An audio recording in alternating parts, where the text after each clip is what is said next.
Questão de número 50. Seja g de x igual a x se x menor do que 1, 3 se x igual a 1, 2 menos x ao quadrado se 1 menor que x que é menor ou igual a 2, e x menos 3 se x maior do que 2. Aí no item A está pedindo o seguinte, determinar esses limites, né, se existirem, determinar esses limites se existirem. Aqui, ó, item A1, calcular o limite de g de x quando x tende a 1 pela esquerda. Qual é o comportamento da função g quando x se aproxima de 1 por valores menores do que 1? Aí você tem que vir aqui na lei de associação da função g, ó, x tem que ser menor do que 1. Quando x for menor do que 1, qual é a lei de associação? O g de x é x. E nesse caso, o limite de g de x quando x tende a 1 pela esquerda vai dar 1. Pronto. Então aqui a gente já sabe que é 1. Muito bem. Item 2. Limite de g de x quando x tende a 1. Olha só. Esse limite aqui, limite de g de x quando x tende a 1, só vai existir se o limite à direita existir e também for igual a 1. Então a gente tem que prestar atenção nos detalhes, né? Então, antes de mais nada, vamos calcular o limite de g de x quando x tende a 1 pela direita. Ó, se eu quero calcular o limite de g de x quando x tende a 1 pela direita, eu devo considerar valores de x maiores do que 1. Então, x é maior do que 1, ó, e próximo de 1. Então, esse é o intervalo. Você poderia pensar, mas por que eu não posso usar essa lei de associação x menos 3? Porque eu quero fazer x se aproximar de 1 por valores maiores do que 1. Então, tem que pegar essa lei aqui. É aqui que a gente tem x próximo de 1 e maior do que 1. Tá? Nesse caso, o g de x vale 2 menos x ao quadrado. Substitui o x por 1. Vai ficar 1 ao quadrado dá 1 mesmo e 2 menos 1 dá 1. Opa, então o limite à esquerda é 1, o limite à direita também é 1, logo você vai concluir que o limite de g de x quando x tende a 1, opa, esse é 1. Pouco mais, g de 1, olha, quando x for igual a 1, a função g vale 3. Então g de 1 é igual a 3. Isso aqui está te mostrando que o limite existe, né? Pode o limite existir e ser diferente de g de 1. Pode o limite de g de x quando x tende a 1 existir e ser diferente do g de 1, são valores diferentes. Bom, continuando, item 4, limite de g de x quando x tende a 2 pela esquerda. Qual é o comportamento da função quando x se aproxima de 2 por valores menores do que 2? Os x considerados são menores do que 2. Então tá aqui, ó, x menor do que 2. Qual é a lei de associação? 2 menos x ao quadrado. Então substitui esse x aqui por 2, vai ficar o quê? 2 ao quadrado, 4. 2 menos 4, menos 2. Então, esse limite aqui é menos 2. Pouco mais, item 5. Limite de g de x quando x tende a 2 pela direita. Qual é o comportamento da função quando x se aproxima de 2 por valores maiores do que 2? Então, x é maior do que 2. Ó. X é maior do que 2. Olha a lei de associação. É x menos 3. Substitui aqui o x por 2. 2 menos 3, menos 1. Ó. Consequentemente, como os limites laterais existem e são diferentes, o limite quando x tende a 2 não existe. Esse aqui é igual a não existe. Logicamente, aqui eu estou abusando da notação. Igual a não existe. E no item B está pedindo para a gente esboçar o gráfico dessa função. Muito bem. Então, inicialmente, vamos pensar nessa parte aqui. Ó, g de x igual a x. Que função é essa, g de x igual a x? É a bissetriz dos quadrantes ímpares. É a reta que é a bissetriz dos quadrantes ímpares. Essa reta aqui, ó. Aqui, aqui, aqui. Aqui está o 1, né? E aqui também está o 1. Pronto. Só que é o seguinte, olha só. Essa lei de associação, g de x igual a x, só é válida para x menor do que 1. Então, o que está à direita do 1 aqui, ó, essa parte para cima dessa reta, a gente vai apagar porque isso corresponde a x maior do que 1. E aqui você apaga. E, além disso, você vai deixar uma bolinha aberta aqui ainda, ó, porque essa lei de associação é para x menor do que 1. Não vale para 1. Pouco mais. G de x vai ser igual a 3 se x é igual a 1. Ou seja, a imagem de 1 é 3, né? A imagem de 1 é 3. Então, vamos aumentar aqui um pouquinho. Vamos colocar o 3 aqui. Ó, aqui. E aqui você coloca uma bolinha fechada. Pronto. Aí está dizendo que o g de 1 é 3. Aqui está o y. Agora vamos pensar nessa parcela aqui, ó. O g de x vai ser 2 menos x ao quadrado se o x estiver variando de 1 a 2. Para a gente construir o gráfico da função 2 menos x ao quadrado, a gente vai usar transformações. Muito importante, pessoal, seção 1.3, trabalhamos bastante esses exercícios aí de transformações. Construir um gráfico a partir de outro gráfico, tá? Bom, como é que é essa história mesmo? Olha só. Primeiro vou pensar na função x ao quadrado. O que é a função, o gráfico da função x ao quadrado? É a parábola de concavidade voltada para cima com vértice na origem. O que esse menos aqui vai fazer? Ele vai refletir o gráfico em torno do eixo x. Opa, então se aqui é o x ao quadrado, esse aqui para baixo é o menos x ao quadrado. Aqui é o menos x ao quadrado, aqui é o mais x ao quadrado. Muito bem. O que esse 2 aqui vai fazer? Ele vai deslocar o gráfico 2 unidades para cima. Então esse aqui será deslocado 2 unidades para cima. Vai ficar algo mais ou menos assim, tá? Então vai pegar mais ou menos aqui, tá o 2, né? Ele vem para cá e desce aqui, mais ou menos, tá, pessoal? Mais ou menos, tá? Aí se x é 2, substituindo aqui nessa função, vai ficar 2 ao quadrado 4 e 2 menos 4 menos 2. Vai vir até aqui assim, mais ou menos. Pronto. Por que eu estou considerando apenas daqui para a direita? Porque é válida essa lei de associação apenas para x variando de 1 a 2. E aqui vai estar o 2. Aqui vai estar o 2. Ó. Quando você substituir aqui o x por 2, você obtém o menos 2. Então vem até aqui. Menos 2. Bom, a última parte do gráfico. Qual é a última parte do gráfico? É x menos 3. Então tá, x menos 3. O que é o gráfico da função x menos 3? É a bissetriz dos quadrantes ímpares deslocada 3 unidades para baixo. Então aqui está a bissetriz dos quadrantes ímpares. Aí você desloca 3 unidades para baixo. Isso aí, tá? Então desloca 3 para baixo, né? Vai cortar aqui o eixo x no 3. No 3. Aqui no 3, né? Aqui. E o que mais? Se x é 2, substitui aqui o x por 2, só para a gente ter uma ideia. 2 menos 3, menos 1. Aqui está o menos 1. Logicamente aqui com uma bolinha aberta. Gráfico interessante esse. Pronto, esse é o gráfico da função. E observe que o gráfico vai ao encontro de tudo isso que a gente fez aqui no item A. Tá bom? A questão 51 está falando sobre a função maior inteiro. Vamos lembrar aqui a definição da função maior inteiro? O que significa essa notação? Ó, colchete x. Uma observação aí no livro está aparecendo 2 colchetes. Eu estou colocando um único colchete aqui, mas eu estou me referindo à função maior inteiro. O que significa esse símbolo? Isso aqui é igual ao maior inteiro, menor ou igual a x. Pronto, essa é a definição dessa função maior inteiro, tá? Isso aqui quer dizer o maior inteiro menor ou igual a x. Vamos fazer alguns exemplos. Por exemplo, o que é o maior inteiro de 3? 3. Qual é o maior número inteiro que é menor ou igual a 3? É o próprio 3. Não tem dúvida. Um pouco mais.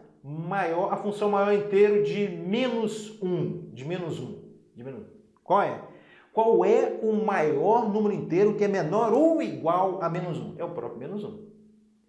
E aí eu tenho certeza que você já observou que a gente conclui a seguinte propriedade. Ó, a função maior inteiro de um número inteiro n é igual ao próprio n, né? Isso se o n for um número inteiro. A função maior inteiro de um número inteiro é esse próprio número inteiro.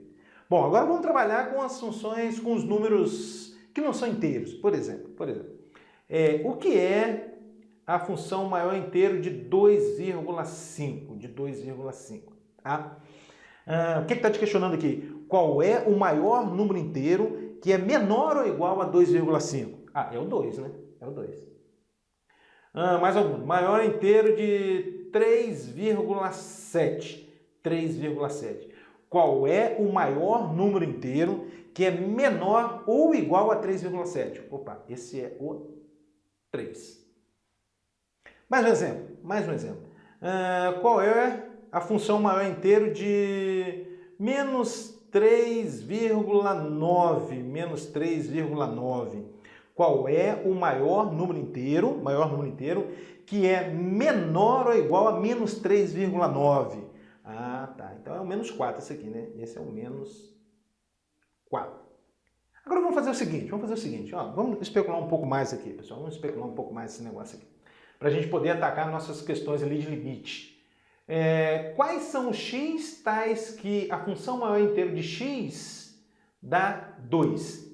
Qual o intervalo de variação de x? Ó, a função maior inteiro de x dá 2. Quais são os x tais que a função maior inteiro deles dá 2? De onde a onde está variando esse x? Não sei se você vai concordar comigo. Ó. Se a função maior inteiro de x é igual a 2, significa que esse x está variando de 2 a 3. Assim, ó. Inclusive o 2, mas excluindo o 3. É isso que acontece. Se a função maior inteiro de x dá 2, esse x pode ser o 2, pela definição, pode ser maior inteiro, menor ou igual a x, então esse x pode ser o 2, tá? Ou um número entre 2 e 3. Todo número aqui nesse intervalo é tal que a função maior inteiro deles dá 2. Um pouco mais um exemplo. Ó. A função maior inteiro de x é igual a menos 3. Tá? O que isso significa? Qual o intervalo de variação de x tal que a função maior inteiro desses números dá menos 3? Ah, esse x tem que estar variando de quanto a quanto? De menos 3 a menos 2, né? Menos 3 menor ou igual a x, que é menor do que a menos 2. Menor do que menos 2. Menos 2. De modo geral, será que a gente já consegue generalizar? Ó? A função maior inteiro de x igual a. Logicamente aqui há um número inteiro. Qual é o intervalo de variação de x? O x vai estar variando de a até a mais 1. Da seguinte forma, a menor ou igual a x, que é menor do que a mais 1. Essa é a propriedade geral que a gente vai usar. Tá? Então, é o que a gente tinha discutido aqui em cima. Se a função maior inteira de x está dando 2, significa que o x está variando de 2 a 3. Se a função maior inteira de x está dando menos 3, significa que o x está variando de menos 3 a menos 2. Esse menos 2 é o menos 3 mais 1. Se a função maior inteira de x é igual a, significa que esse x está variando de a mais 1. E reciprocamente, dado o inteiro a, se o x varia de a até a mais 1, significa que a função maior inteiro de x é igual a a. Tá? E, por exemplo, é isso aqui que a gente vai usar ali no nosso limite. Olha só. Suponha que você tem x variando nesse intervalo aqui. Ó, 4 menor ou igual a x, que é menor do que 5. Se 4 é menor ou igual a x, que é menor do que 5, significa que a função maior inteiro de x dá 4. É assim que a gente vai pensar. Em especial isso aqui. Ó. Se o x está variando entre dois inteiros consecutivos, incluindo o menor, né? Incluindo o menor, tá? Então, a função maior inteiro de x é esse menor. Essa é a propriedade que a gente vai estar usando para resolver esses limites. Importantíssimo. Ó. Vale a ida e vale a volta, tá? Se a função maior inteiro de x é igual a 4, significa que o x está variando de 4 a 5, inclusive o 4 excluindo o 5. E a recíproca, se o x está variando de 4 a 5, incluindo o 4, significa que a função maior inteiro de x é igual a 4. De modo geral, se o x está variando entre dois inteiros consecutivos, né, incluindo o menor e excluindo o maior, então a função maior inteiro desse x é esse inteiro menor, tá bom? Muito bem, muito bem. Então, veja bem, como é que eu vou fazer para calcular no item A aí o limite da função inteiro de x quando x tende a menos 2 pela direita, Veja bem, como eu quero saber o comportamento dessa função quando x se aproxima de menos 2 por valores maiores que menos 2, eu vou considerar os x variando de menos 2 a menos 1. Ó. Menos 2 menor ou igual a x, que é menor do que menos 1. Né? Nesse intervalo aqui eu vou considerar. Muito bem. Se x está nesse intervalo, a função maior inteiro de x, quanto é que dá? De acordo com o que a gente discutiu aqui, vai dar o menos 2. Opa, então isso aqui é a mesma coisa que limite. Quando x tende a menos 2 pela direita, da função constante igual a menos 2. É isso que a gente está discutindo. Bom, e o limite da função constante? Quanto é o limite da função constante? É a própria constante, né? Então, esse aqui dá menos 2. Menos 2. Pronto, agora olha só. Eu quero saber o comportamento dessa função quando x se aproxima de menos 2. Para isso, eu tenho que considerar o limite à esquerda de menos 2. Então, vamos tomar um intervalinho aqui à esquerda de menos 2. Pode ser entre menos 3 e menos 2. Então, vamos colocar aqui, ó, menos 3, vamos considerar esse intervalo. Menor ou igual a x, que é menor do que menos 2. Aí eu vou estar fazendo x se aproximar de menos 2 por valores menores que menos 2. Tá? Aí, nesse caso, a função maior inteiro de x, ó, vai valer quanto? Vai valer menos 3. Vale menos 3. Portanto, o limite da função maior inteiro de x, quando x tende a menos 2 pela esquerda, ó, x tendendo a menos 2 pela esquerda, é a mesma coisa que limite de menos 3 quando x tende a menos 2 pela esquerda. E o limite de uma constante é a própria constante. Observe, o limite à direita está dando menos 2, o à esquerda está dando menos 3, portanto, esse limite aqui não existe. Bacana essa questão, né? Vamos lá. Item 3, limite da função maior inteiro de x quando x tende a 2,4. Então, vamos considerar um intervalo aqui? Vamos considerar o seguinte intervalo. Quando x se aproxima de 2,4, então vamos considerar o intervalo de x de 2 a 3. 2 menor ou igual a x, que é menor do que 3. Se 2 é menor ou igual a x, que é menor do que 3, significa que a função maior inteiro de x, conforme nós discutimos, a função maior inteiro de x vale 2. Então, isso aqui é a mesma coisa que limite quando x tende a 2,4 da função maior inteiro, nesse caso aqui, que vai ser 2. E limite de uma constante é a própria constante. Aqui foi possível a gente calcular um limite direto, sem considerar os limites laterais, né? Porque aqui nesse intervalinho a função é constante e vale 2. Item B, limite da função maior inteiro de x quando x se aproxima de n pela esquerda, né? N é um número inteiro, né? Então, como eu quero saber o comportamento da função quando x se aproxima de n por valores menores do que n, eu vou considerar o seguinte intervalo, ó, n menos 1 menor ou igual a x, que é menor do que n. n menos 1 menor ou igual a x, que é menor do que n. Por que isso? Porque eu quero saber o comportamento da função quando x se aproxima de n por valores menores do que n. Aqui, ó, o x é menor do que n. Nesse caso, de acordo com o que a gente discutiu, a função maior inteiro de x, maior inteiro de x vai ser quem? Vai ser o n menos 1. Essa é a propriedade geral que a gente discutiu aí, né? Se o x está variando entre dois inteiros consecutivos, incluindo o primeiro e excluindo o segundo, ou seja, incluindo o menor e excluindo o maior. A função maior inteiro de x é esse menor inteiro, tá? Então, voltando para cá, ó, o limite da função maior inteiro de x quando x tende a n pela esquerda vai ser a mesma coisa que limite quando x tende a n pela esquerda da função maior inteiro, que vai ser n menos 1. Ó. E n menos 1 aqui é uma constante. O limite de uma constante é a própria constante, ó, n menos 1. Bom, agora o item 2, qual é o limite da função maior inteiro de x quando x tende a n pela direita? Então, qual é o comportamento dessa função quando x se aproxima de n por valores maiores do que n? Em vista disso, eu vou considerar o seguinte intervalo, ó, n menor ou igual a x, que é menor do que n mais 1. Observe, o x é maior do que n. Tá? Nesse intervalo, conforme nós discutimos, a função maior inteiro de x vai ser quem? O próprio n. Tá? Então, isso aqui vai ser limite quando x tende a n pela direita da função maior inteiro de x, que vai ser n. N é uma constante, o limite da constante é a própria constante, n. E no item C está perguntando o seguinte, para quais valores de A o limite quando x tende a A da função maior inteiro existe? Você observe que o problema acontece quando esse A é um número inteiro. Observe, ó, se A é um número inteiro, o limite à esquerda dá uma coisa, o limite à direita dá outra coisa. Agora, se A é um número diferente de um inteiro, por exemplo, aqui, ó, 2,4, esse limite existe, sem problema nenhum. O problema acontece quando A é inteiro. Então, qual é a resposta aqui do item C? Para quais A existe esse limite? Para todo A não inteiro. Resposta aqui, ó. Para todo A não inteiro. Não inteiro, vamos botar assim, não inteiro.